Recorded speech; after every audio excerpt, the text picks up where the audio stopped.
Miraculously, some survive.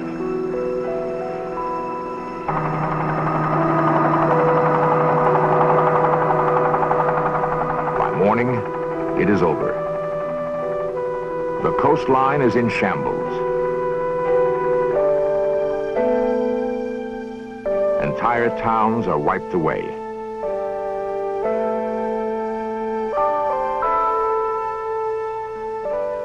$200,000 are homeless. More than 250 are dead. Dazed, the survivors stumble out.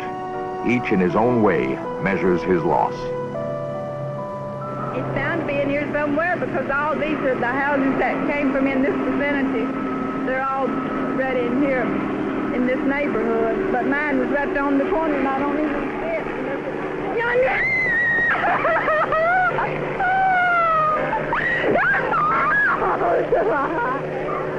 That gray one yonder, that's my house. And my house was under 12 feet of water. And I've seen about all my family has had destruction of their homes.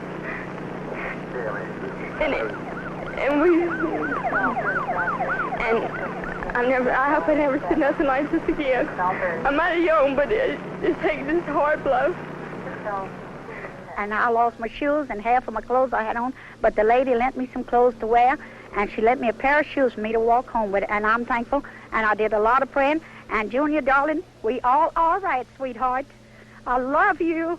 Now, don't worry about us. We all right, darling. And hello to all of you. Thank the Lord. Another one will never catch us here, because if we hear of another one coming, we're leaving here and go way upstate like you asked Mama to do. So, okay, now, I love y'all.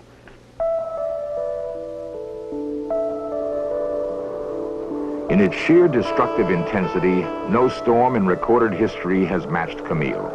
It was the greatest storm of any kind to ever affect this nation. Inevitably, there will be others. Miami, 1965. The early winds of a coming storm offered some residents an opportunity to play.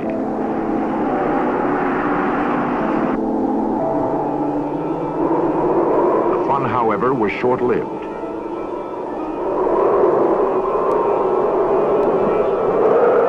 Roaring quickly toward the coast was a hurricane named Betsy.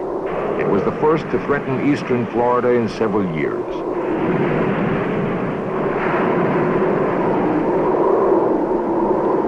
Winds built to over 125 miles an hour. The hurricane had arrived.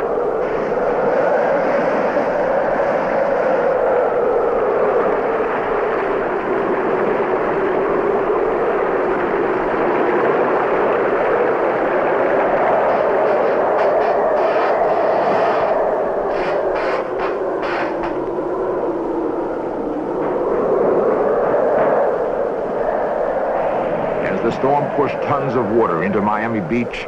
The ground floors of houses and hotels turned into rivers and pools.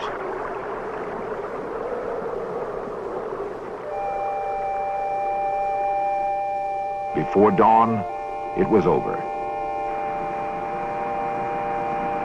A freighter had been tossed onto the beach, but altogether, Miami was lucky. The brunt of the hurricane had hit to the south. Miami had only been brushed.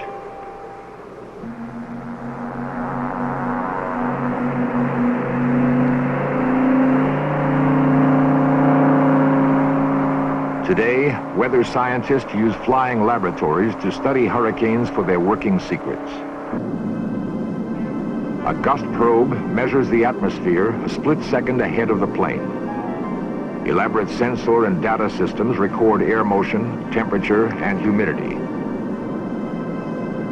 Linked to airborne computers, the information can be instantly analyzed.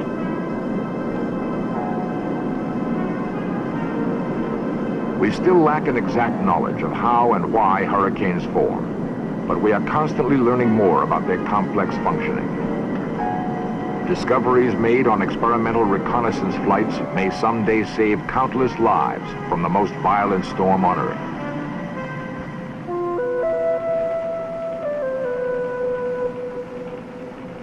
At the National Hurricane Center in Miami, weathermen keep constant track of storms that may reach our coasts.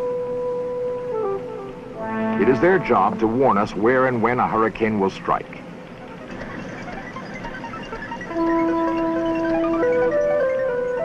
A huge coastal radar net is but one part of the center's hurricane detection and early warning system. A flow of weather data from satellites, ships, and remote ocean buoys is instantly analyzed for potential danger.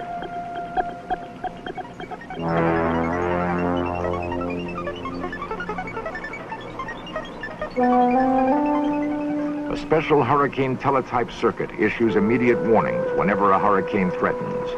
Sudden changes in a storm's path are reported at once to those in danger.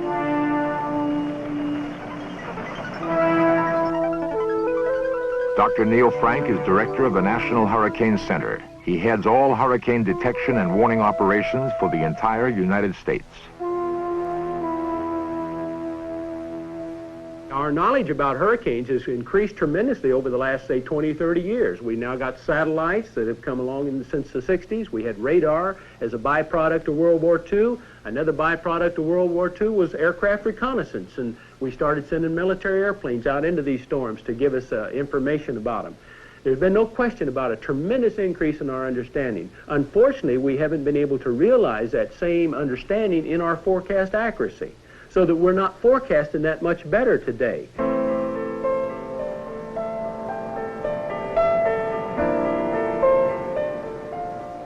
Miami Beach, a comfortable place in the sun that in recent years, like the rest of the coastline, has attracted large numbers of new residents.